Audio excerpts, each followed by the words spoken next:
Good evening, my friends. Welcome to Most Haunted on the KUNX Digital Broadcasting Network. This is our first show, the maiden voyage, and I'll be the captain. It's Dan Terry, or Spookstalker Dan to my friends. I'm honored to be a part of the KUNX broadcast family. Hoping to be a good part of it here. I am a ghost hunter. I have been since 1979 when I got my driver's license. I started going to cemeteries and haunted places and following the legends and the old stories.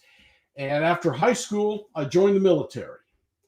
And when I did that, I suddenly had to keep my interest in the dead quiet. Because back in the 80s, in the military, if you believed in ghosts, they would not consider you for promotion. I got out in 86 and I joined up the police department. I was a cop for 35 years.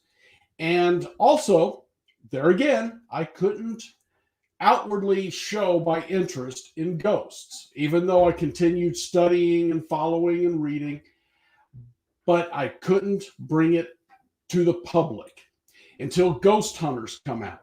And once they went mainstream and ghost hunting became mainstream, I got back into it full and I started writing about it. Currently, I have, 7 books out. So I'm an author. I am retired from the police department, lifelong Missouri boy, but I have since moved to North Carolina, moved for my retirement.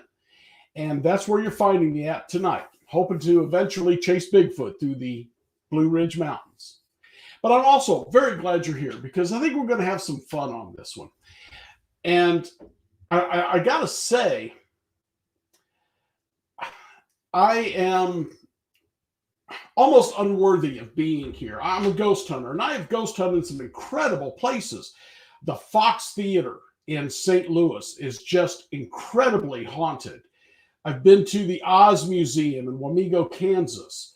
I've been to Old Town Abilene in Abilene, Kansas, amazingly haunted. I've been to the Ohio State Reformatory, the Missouri State Penitentiary, jails, haunted the Illinois Asylum for the Incurably Insane. I was there before they tore it down and got to ghost hunt that place. I have been in a lot of places, but when you look at the people on this show, on this network, KUNX, for instance, Jimmy Church, who was a guest host for Coast to Coast AM for a long time, been doing this for years.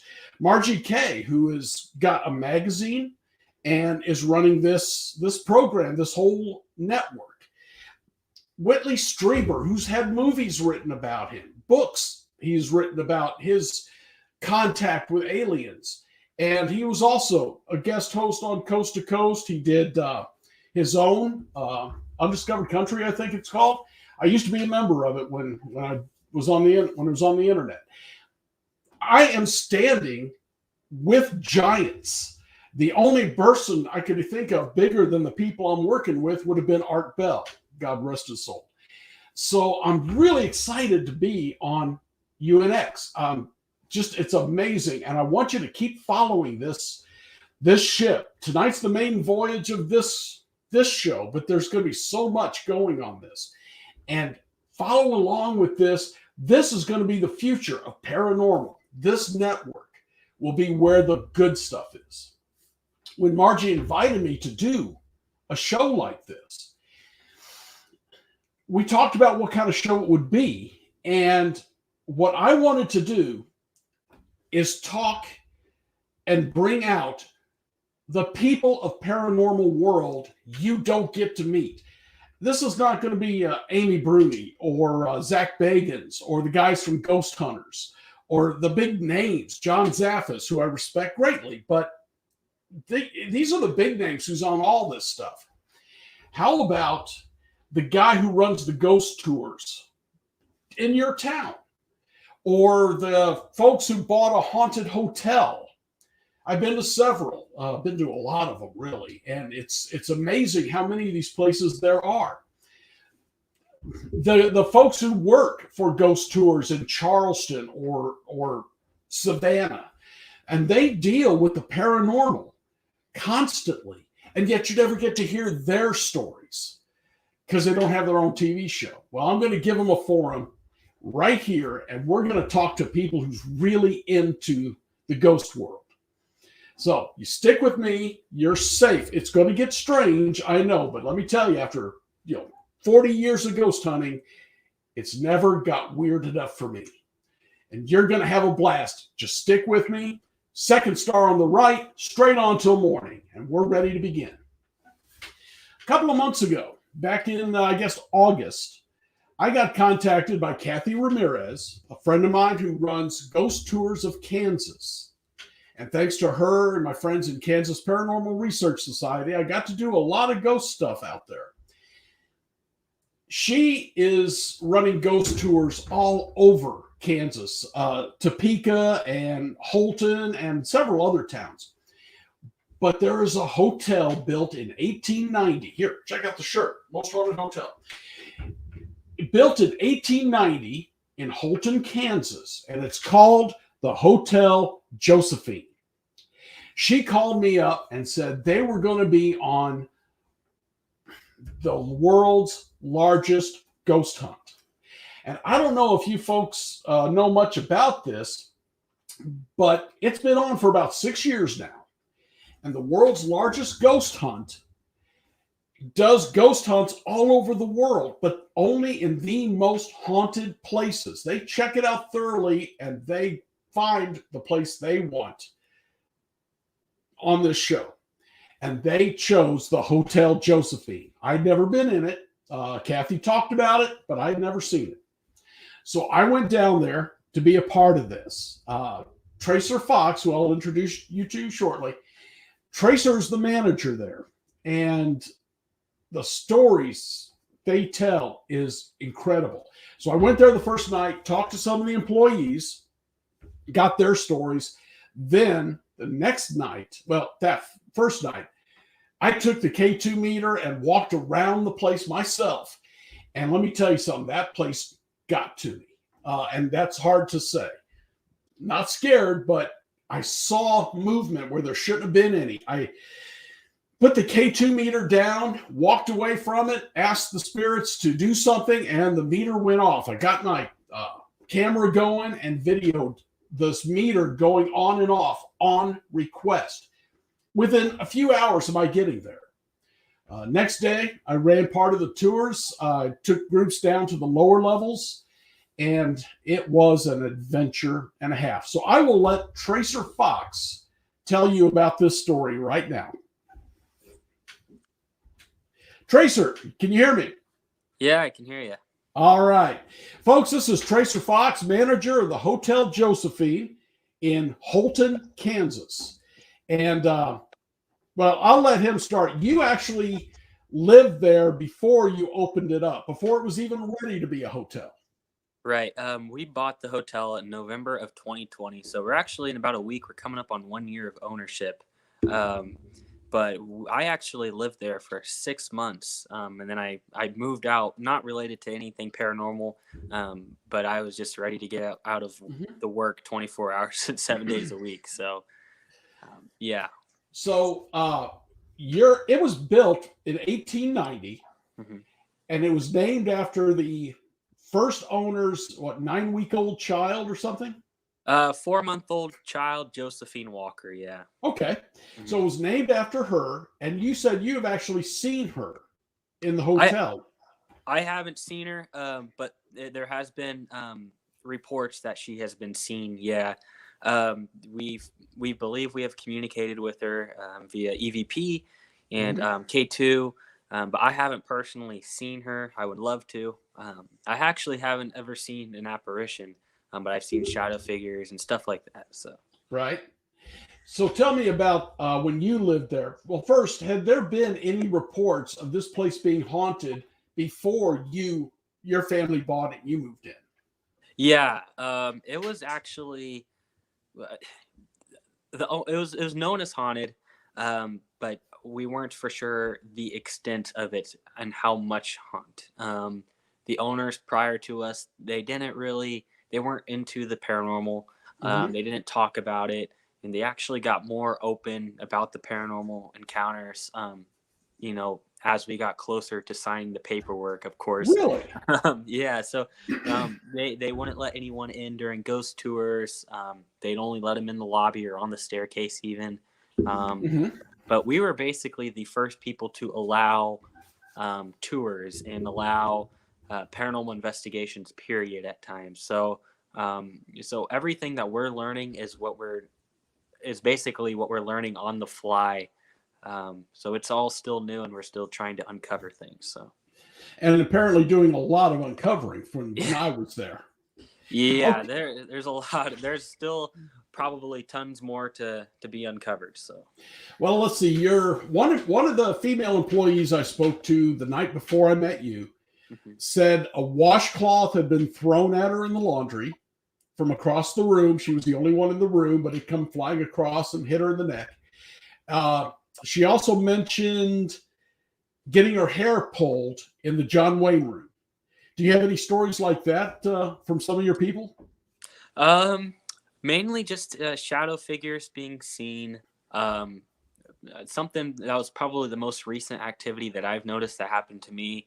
I was in that laundry room, and I was taking clothes out of the washer, and all of a sudden I hear, these chains rattle, and I thought that was really weird.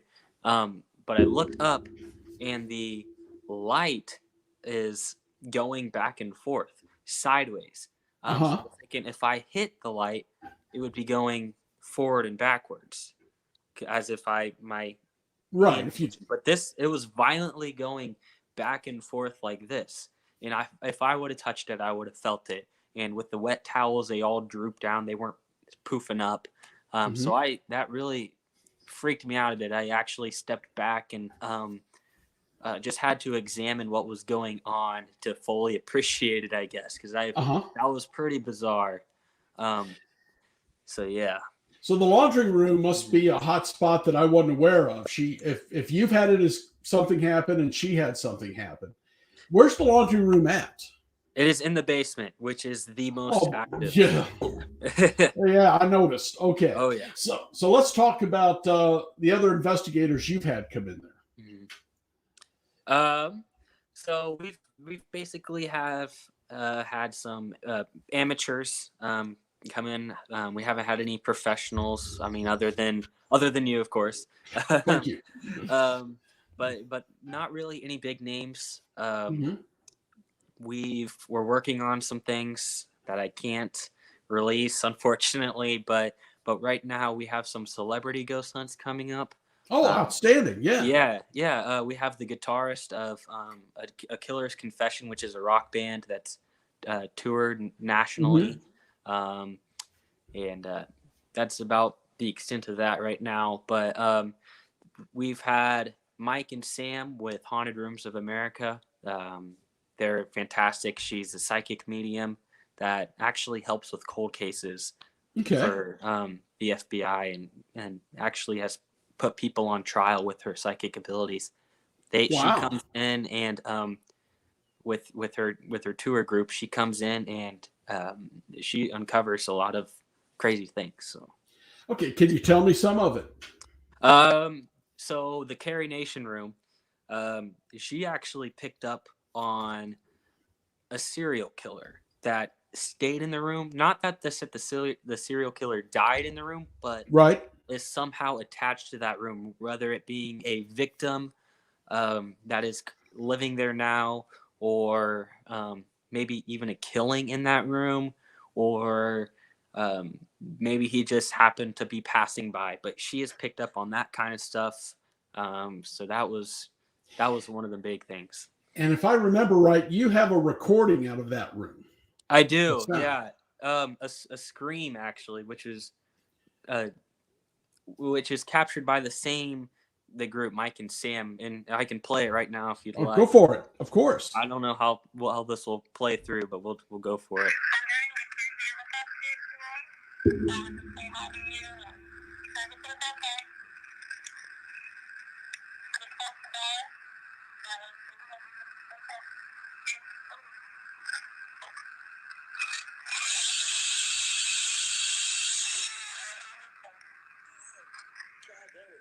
Probably should have put a headphone warning on there. But Tell me about that scream. You said this continued for some time, right? yeah, I actually have 3 or 4 of them on my phone.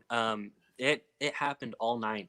There was a skeptic in the group, and what was bizarre is she believed that we were faking it, and I don't believe in faking it. But I don't have time to fake any evidence. Yeah, no kidding. I had to go in there and lift the ceiling tiles in the bathroom to prove that there wasn't a microphone, there wasn't a speaker, there wasn't anything.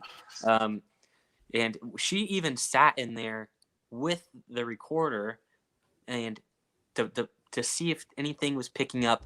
She got the scream on her recorder, but there was nothing. She didn't hear anything with her own ears. That happened all night, literally hours. But the crazy thing is, they came back a couple days or a couple weeks later. Right. Nothing. Didn't happen again. So we know it wasn't, the door creaking. It wasn't anything weird like that. It wasn't anything normal and explainable. Right, right. Okay. Now, this room, we had some excitement in it because the K2 meters started going on and off on request. Yeah. When we were there. That was probably some of the most, that in the basement was probably some of the most intelligent, renowned evidence that you can possibly find. Okay. Just because of how it was going on command, you would tell it to stop lighting up and it would literally go back to baseline, and then you would ask it a question to if this happened, light it up, and it would light up all the way to full red. It was it was incredible. That was a interesting night. I was not prepared for how haunted your hotel was when I came in. I really wasn't ready for that. Well, let's start back at the basement. And what spirits are you dealing with down there? Mainly little children. Nothing mean. We don't have anything mean, period, in the hotel, I believe. The most mean that you could possibly get is possibly an old man being cranky. What about the one that was hitting me? Guys, I will tell you all about that one shortly. But I had one hitting me. So, okay. Yeah, maybe we do have a little angry one in there. Well, I was pushing him a little bit. Yeah. Well, sometimes they need to be because they're a little bit stubborn. But the little kids in the basement, we have a little boy named Christopher. That's the only one we really know by name. He likes to come out and talk to you if you allow him to.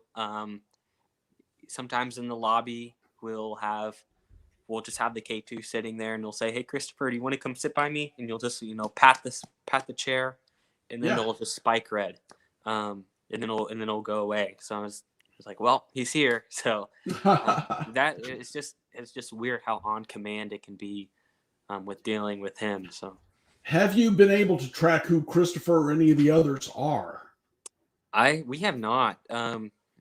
Not really for sure how much we've gone into looking and searching. That's probably something we should do. But just back in the day, though, they didn't really keep great records. And even if they did, ghosts are weird. They could still be in your hotel even if they didn't pass there. So he could honestly just be a boy buried at the local cemetery, and he's somehow here because maybe he stayed here one time and loved it as a kid. I'm not for sure. There was always a restaurant downstairs, right? I'm not for sure about a restaurant, but the first floor was dining rooms and parlors. Okay. And the basement was commercialized.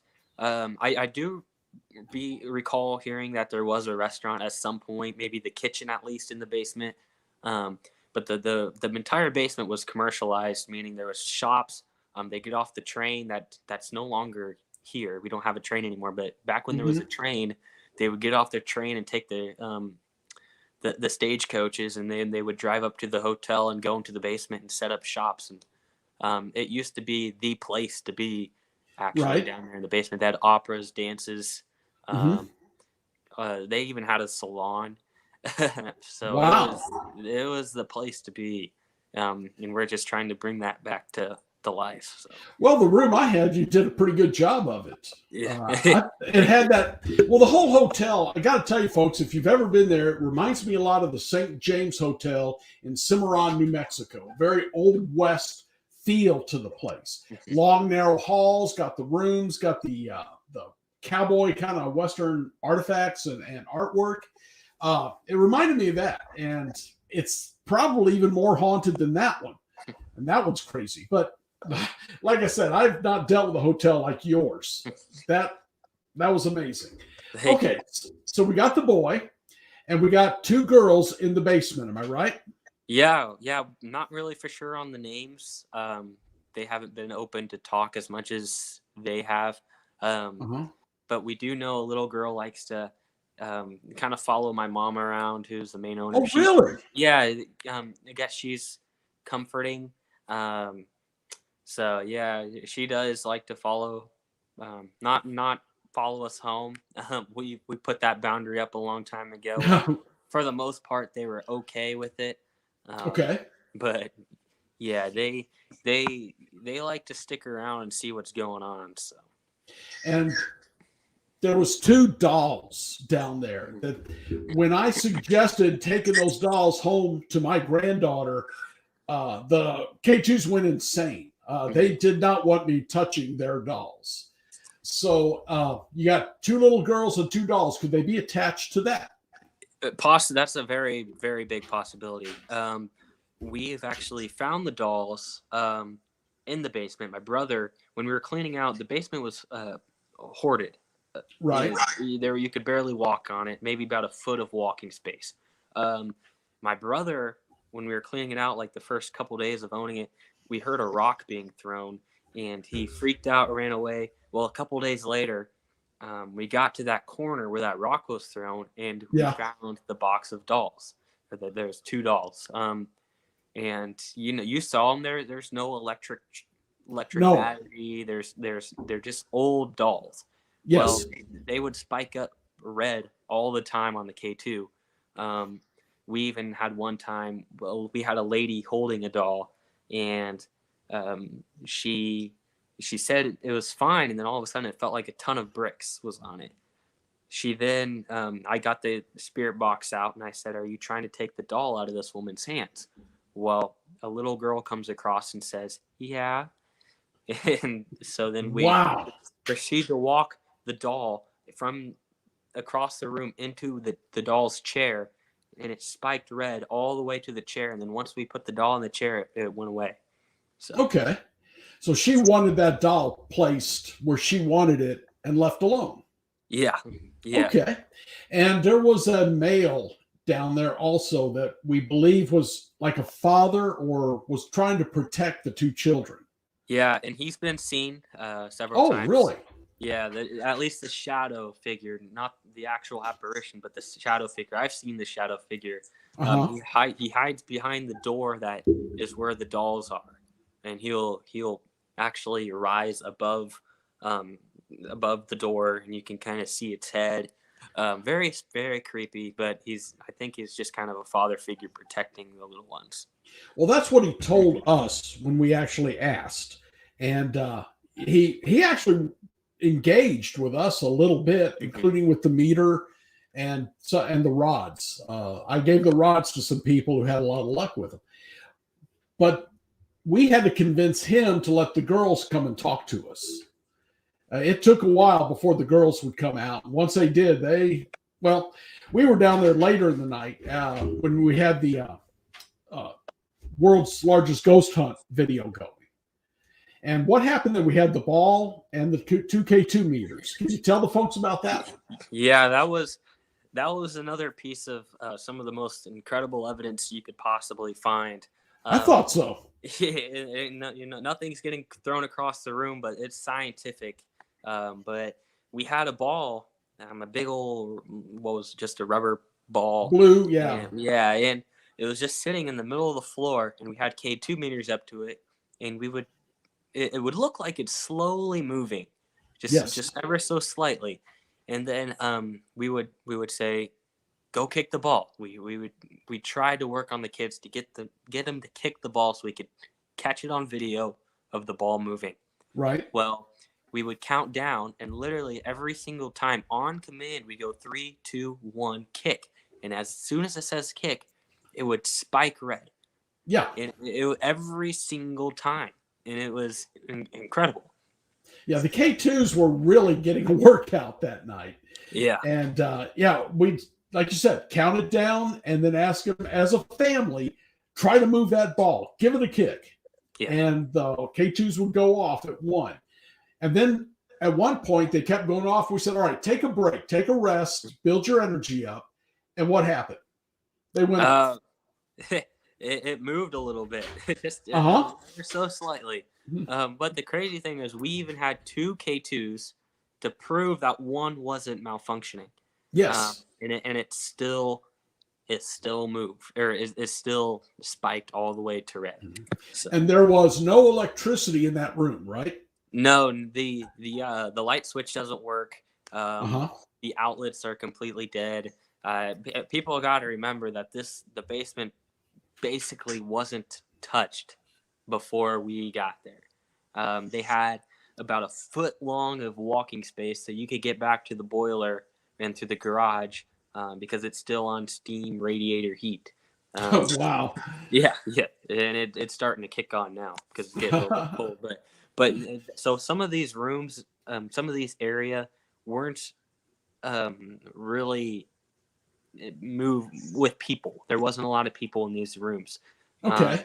So a lot of these rooms didn't have electricity, or at least had the electricity shut off. So, okay.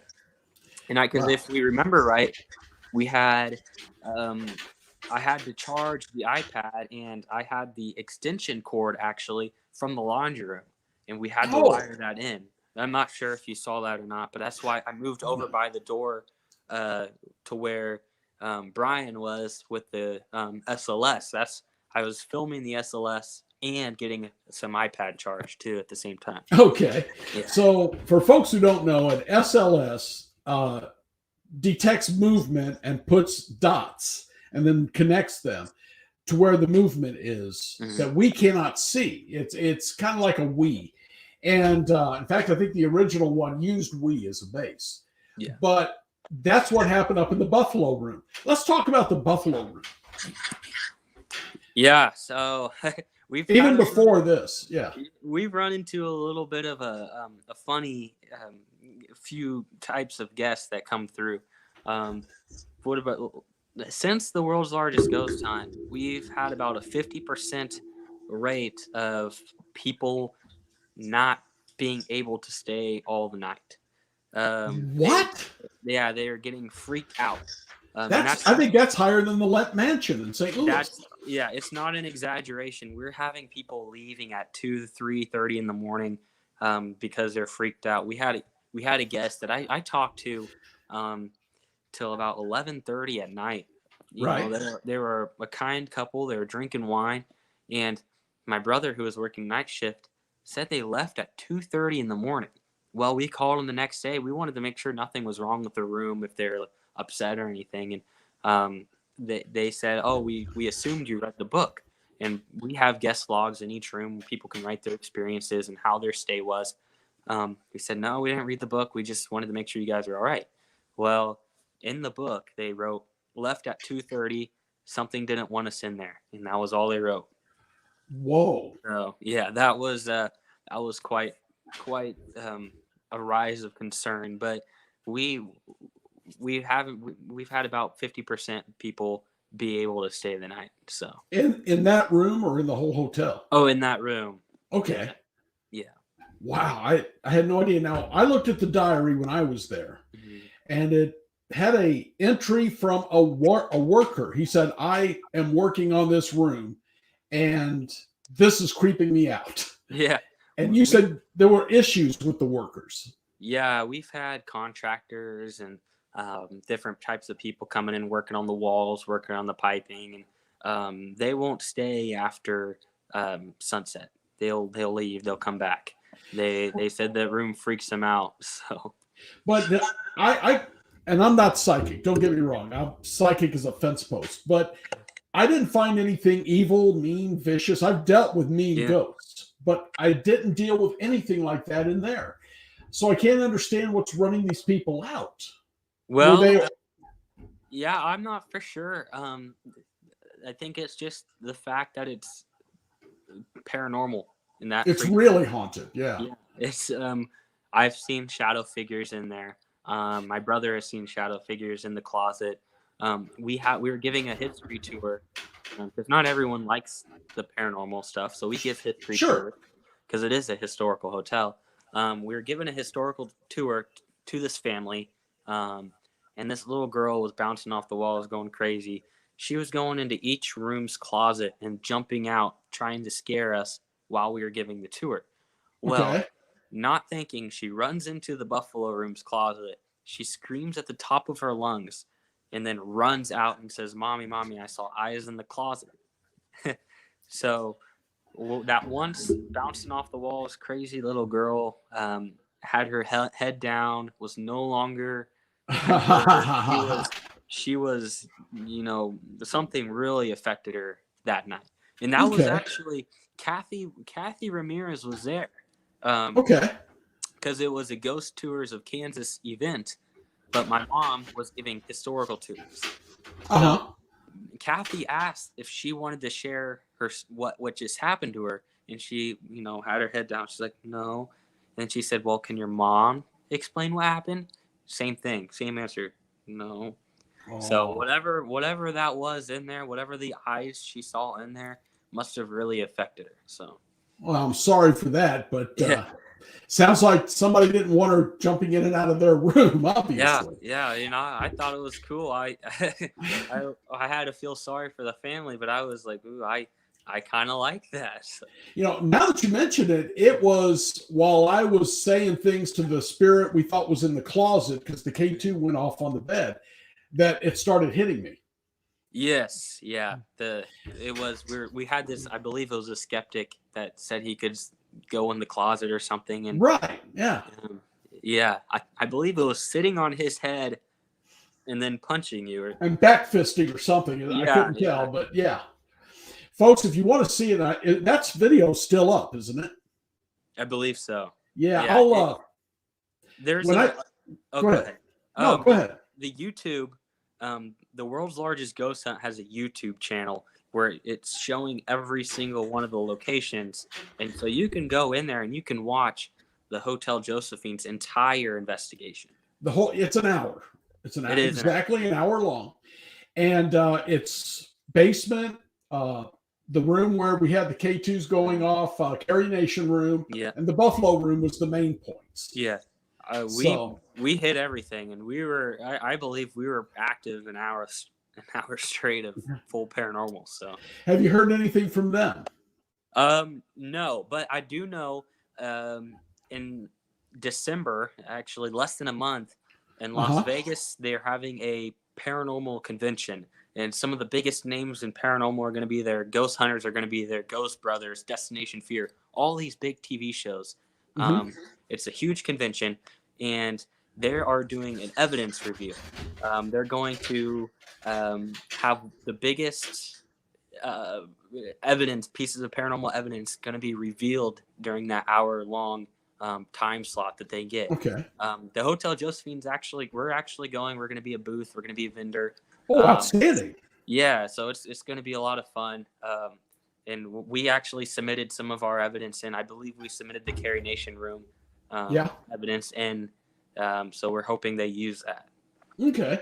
Folks, for those of you who haven't seen it yet, I will try and post it on my website and my Facebook page, which is Spookstalker, and get you a link to that because it was really an interesting night.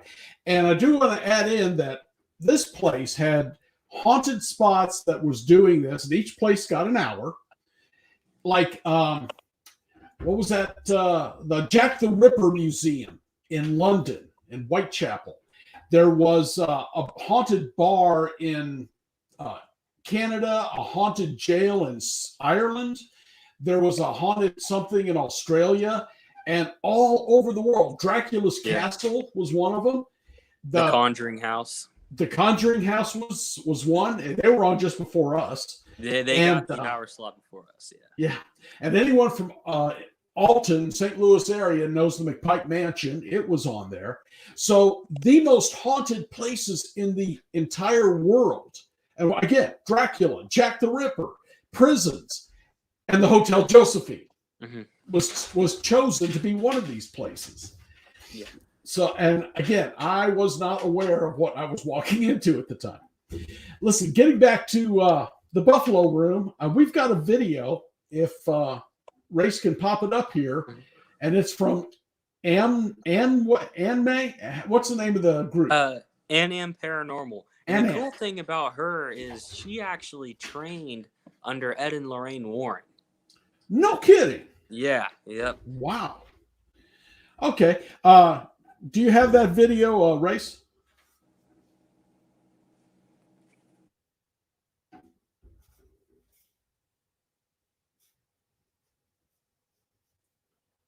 I'm going to move the camera to try to catch the one that keeps peeking in the corner at us. Okay. And I swear that's a snake ghost going right across the air. Yeah, and the crazy thing about that is, so she's a psychic medium as well.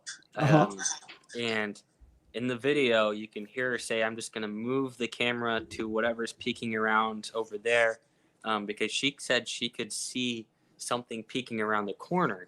But that, whatever that was, it wasn't seen with her own eyes. Okay.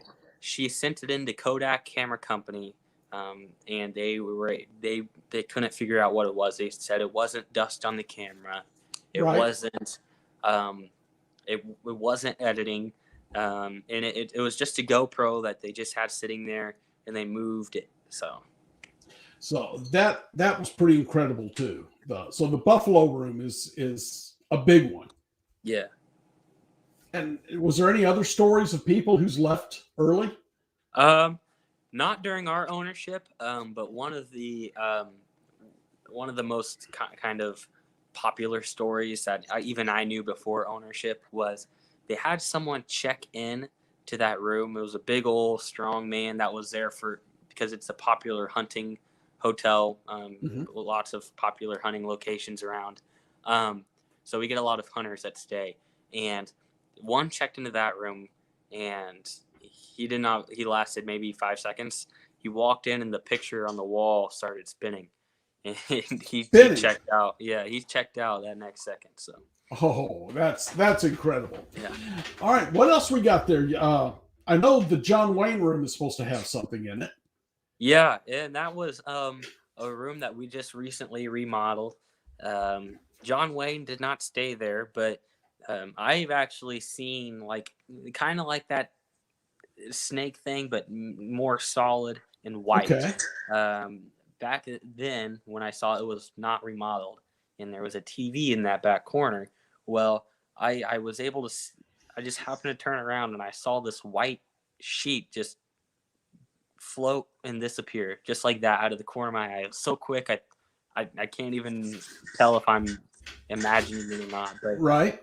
I just remember that being really weird that happened. So I just want to reiterate to folks that there's nothing mean or evil that we found in there. This place is these ghosts are more playing with us than anything else. They like to play pranks. You know, we've owned it for almost a year, and we've never had anyone attacked. We've never had anyone scratched. We've never had anyone pushed. And if anyone comes out and says that happened to them, they either brought something in that from them, or they conjured up something that they shouldn't have somehow. But we've never had any sorts of attacks. So, do you have a lot of people coming in with Ouija boards and ghost hunting equipment and doing their thing? Not Ouija boards, but we've had people come in with their own equipment. We have someone bring in a laser grid. So they use the laser grid in the Buffalo Room, and they actually captured on video. I don't have the video, but if I will ask if I can get it, and I'll send it to you if possible. Oh, you should, yes. But it's in the Buffalo Room. They aimed it at the closet, and they captured a shadow move across the doorway. But the crazy thing is, because it was another Haunted Rooms America event with that psychic that does the cold cases, Okay. She was in the basement doing the Estes method, and if you're familiar with the Estes method, it's No. where they have a spirit box playing with headphones on, so you can only hear the spirit box, and then with someone that is asking the questions not connected to the spirit box, so they can't hear the answers. They're only asking the questions, and the person with the headphones on can't hear the questions. They're only saying what they hear. Okay. So it was actually, it's called the Estes method because it was from Estes Park, Colorado. Mm-hmm. So they were doing that in the basement. And this very second that shadow was captured walking across, she said, "It's coming, it's coming." And that's the very exact second that walked across. Oh, that is amazing. Yeah. Oh, I got to get back there, man. There's just no question. Got to get back there. We'd love to have it back. Let's go. What Kathy Ramirez and her Ghost Tours of Kansas comes in there on the tours, right? And she holds events there. Yes, she has regular ghost hunts that are overnight stays, and then she also does something cool. It's called a psychic fun and feast. So she brings in a psychic medium, and they have dinner at a restaurant, and it's kind of a fun event. Everyone gets their own personalized psychic reading, and then they do end up doing on a short ghost hunt. They don't stay overnight, but they do ghost hunt late into the night. Okay. It's a fun deal, and they actually get Kathy. Her group was actually able to capture some of the most known recent poltergeist activity that was actually captured by people in that basement, in the doll room. There was a bar stool table, or the bar stool. Yes. They put the ball on the bar stool, and the K2 lit up full to red. Okay. Well, it stayed red for so long that actually half the group started to turn away because I guess that was boring to them. Well, they shouldn't have done that because they turned around to hearing people gasp. The bar stool actually started turning and did a full 180. Did anybody capture that on video? I don't think they did. She had a photograph, and there was a shadow. I might be able to find that real quick, but she but she it's said, fine. Yeah, sorry, I'm You're all right. Lost what I was saying. Oh, but yeah, I was sitting there trying to do it the next day, trying to move the table, maybe, or move the bar stool, maybe someone touched it. It's so old and so broken that thing is herky jerky all the way around that you have to force that thing to move that. But they described it as it was just a one fluid turn. So She had sent me a picture of two men, and I think she said it was in the basement, and a face had appeared between them in the picture. That was probably the one. Okay. Yeah. All right. Yeah, I believe so. Wow. That's pretty cool. And strange as it sounds, you own another haunted establishment, or your family. Yeah, and it's on Airbnb. Finally got that posted up on Airbnb. But it's called the Lake House. It is a bed and breakfast. Well, not officially a bed and breakfast, but I'm actually moving into the basement of there starting next week. So lucky you. Yeah, that we're closing off the basement, but it could still sleep up to 14. So it's a very large home. We've had some very, very special guests, and we'll be featured on a national program. I wish I was able to say what program it was, but I'll give you a hint. You mentioned it in your introduction. Okay. And we're looking at an episode air date of hopefully November or December. Okay. Yeah. So if you rewind and you go back and listen to what show was mainstreamed, that's the show that came and visited us. So. I got you. But when I was there, you wanted to take me to this house, but there was a wedding or something going on, a wedding party or something. So what goes on there? That's actually Well, the piano has played on its own. There's been the trash can flown across the floor. There's Wow. actually the creepy part is there's actually a little girl seen with no eyes. Um, That is creepy. yeah, and we believe that girl is Bernice Zabel. And it's because we believe that is because her family owned it. She was a young girl that passed away at the age of 6 or 9 or something like that, but Uh-huh. she's buried in the cemetery that's about half a mile down the road. Okay. But we believe she is the one there. There's nothing mean there either. There's also an adult male there, and we believe that is August Isabel. And Okay. Her father? I'm not. I believe it is the father. I believe Okay. so. See that place. It's only been. We didn't even know it was haunted until about a month into owning it, and that was even sooner than the hotel. Uh-huh. So we've only had it professionally investigated one time, and it was by the show. Okay. We haven't had anybody come in and investigate it past that. So. I love dealing with people who live with this because it's, the trash can got thrown all the way across the room, but that's not the creepy part. Yeah, that's not the creepy part. To most people, that's pretty creepy all by Yeah. itself. So we actually had my now wife. Her family came and stayed at that house this past weekend. Uh-huh. Well, we had it that there's a bar table in there that's very, very tall. You have to sit up on a bar stool to get up to it. Well, we had our dogs in there, and um, there was a plate full of steaks in the middle of the countertop. Okay. And we come back into the room to find the steak on the ground. Okay. And we thought that was really weird. We're like, Valentine, which is the dog named Valentine, why'd you get the steak? Like, are you scared of me? This is completely out of her behavior because she's a service dog and they don't act like that. Uh-huh. Well, we then start to think about this logically, like that is a really high bar table. So I made her get up, and the bar table, she could only reach up to here with her nose on the bar table. And that plate Mhm. is another 2 feet in the middle of the bar table. And I Okay. was thinking, okay, well, if she actually got up there and grabbed that, why can't she reach it now? Why isn't the plate moved? Why wasn't the other steaks grabbed? Why was it only one steak? Well, it Mhm. actually comes to find out that girl in there loves to play with pets, loves to mess with pets. Okay. The owners before us, they mentioned that the dogs that are in the kennels, they will actually have toys found in the kennel that they know they didn't, that they made sure that they didn't put in there. The kennel would be opened. My dog, my other dog, she was running around the house with her harness and leash on, and it was one of those clip-on leashes that it's impossible for a dog to undo.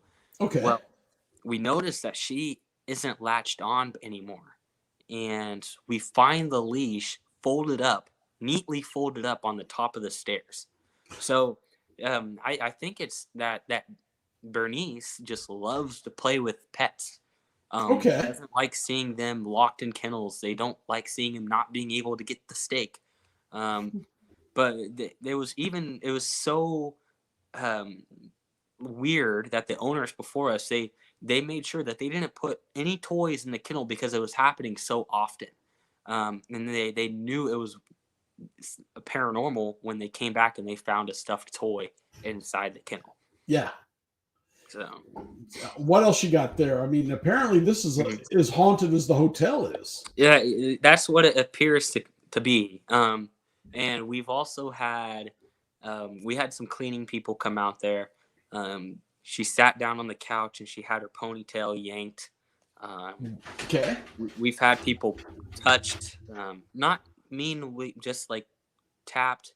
Um, we've had people hear like bare feet footsteps running across the floor upstairs and then running down the steps and stopping halfway almost to see like, oh, who's here? You know, I think that would freak me out. But I we're about to figure out what's actually going on there here in about next week when we move in there. So Yeah, no doubt. Has yeah, your new wife nervous about that? no, actually not. Not she should be, but I think I'm the kind of the more nervous one. I'm looking forward to see um, the full revealing of what they found on the episode when it comes Mhm. out. So Well, yeah, we'll have to get back together before then so we can, or right after, one or the other. yeah, yeah. So, all right, getting back to the hotel, do you have any plans on bringing these people into the Hotel Josephine? Um, Not them, and we have someone else that we're working on. Um, Okay. I spoke with the producer of another big TV show, and they are just getting it finalized past the big bosses. And Uh-huh. then once the big bosses approve it, then they're gonna come out and film. So we're hoping that something um, amounts to something there, but Okay. that might be a little ways out before we can announce who that is. But There's people who would want to tour this. How would they get to it? Do they get a tour from you? Is it better to go through Kathy? What's the best way for folks to see this hotel? So we don't have any upcoming events with Kathy with Ghost Tours of Kansas. The history tours during the day themselves are free. Just Mhm. come in and say, hey, I want a tour, and you're more than welcome to come in and we can give you a tour. But after a certain time, when we have guests in the hotel, because it is an actual active hotel, once it Yes. gets to a certain time, we close it off. But you go to hoteljosephine1890.com, which is our website, and then you can go to reservations, and we have a rate that is designed for private investigations. So you actually have the ability to go to any room, any floor you want that's not rented out from another guest, and investigate it however you want to. So There was a author there with her husband, and what was her name? Beth Cooper, mine. Beth Cooper. She was there at the same time that I was. Her husband was an outstanding ghost hunter. Yeah. I've got one of her books. I had it even before I met her, but very interesting author. And has she found anything, or has she written about this place yet? Because she's there often. Yeah, she has a book called Ghosts in Kansas. And there's an actual they take sections of different haunted locations in Kansas, and one of them was of the Hotel Josephine. Well, flashback here to one of the first nights of ownership. I was laying in bed, asleep, and I was woken up at 3:30 in the morning by my bed shaking. Right. Not so much that it was like a rise of concern. I mean, it was a little bit of concern because it was shaking.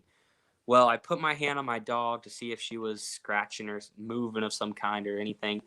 No, she was asleep. Well, I roll over to check my phone, and it says 3:30 in the morning.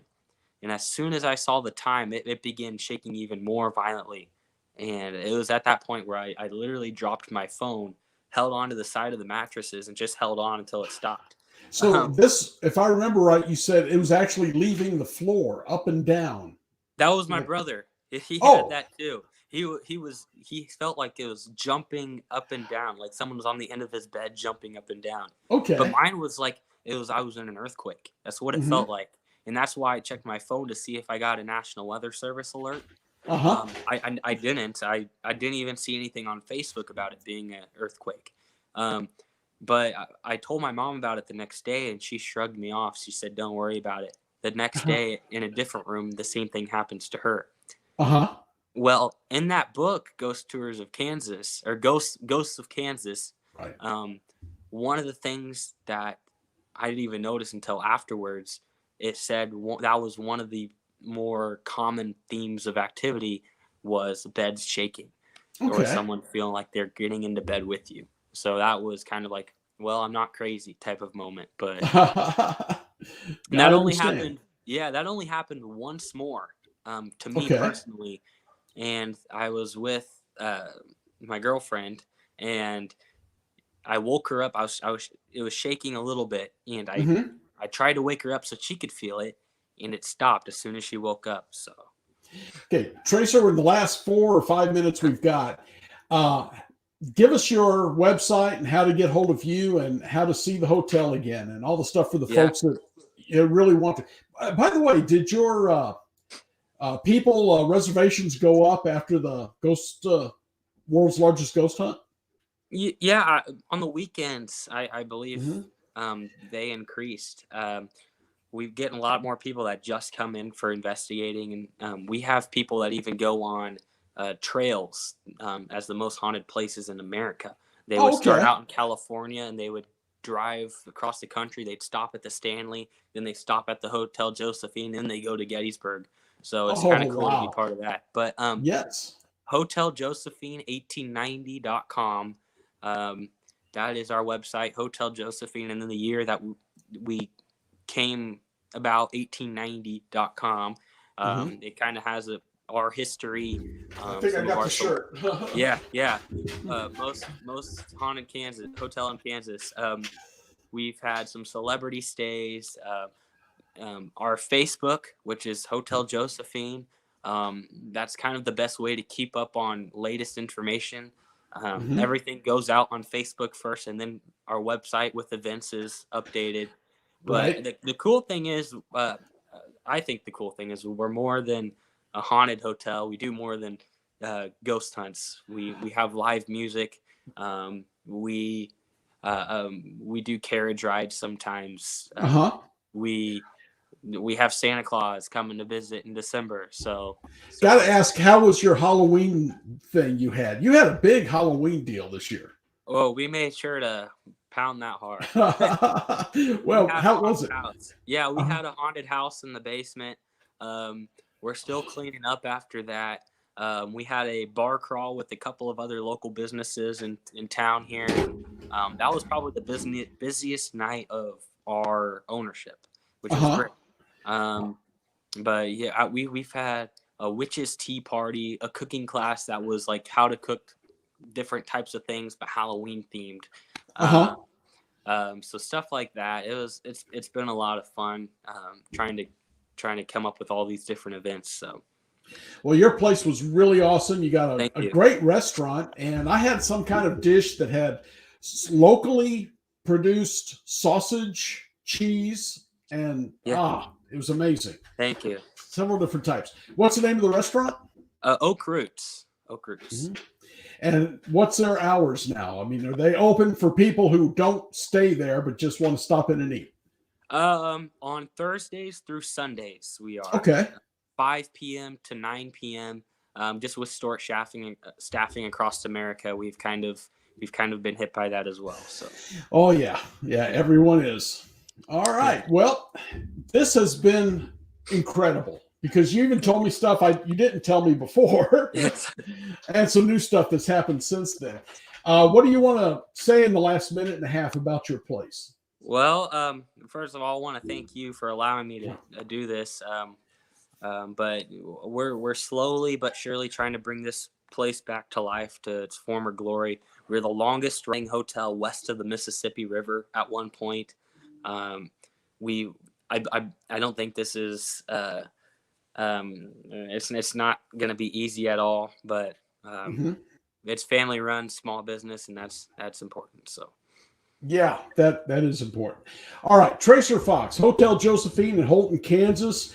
Do you have a phone number you want to throw out for the hotel, or just do you go for it? Yeah, 785-364-3151. And if you call it, my brother will answer. He's on night shift right now. So. One more time. 785-364-3151. All right, that's Tracer Fox, Hotel Josephine in Holton, Kansas. And I'm telling you, folks, first off, the drive is incredible to get there. But that place was insane. Tracer, thank you very much. Thank you. And folks, thank you for putting up with me for the last hour or so. This is Dan Terry, Most Haunted, and we'll be back next week. Until then, stay spooked.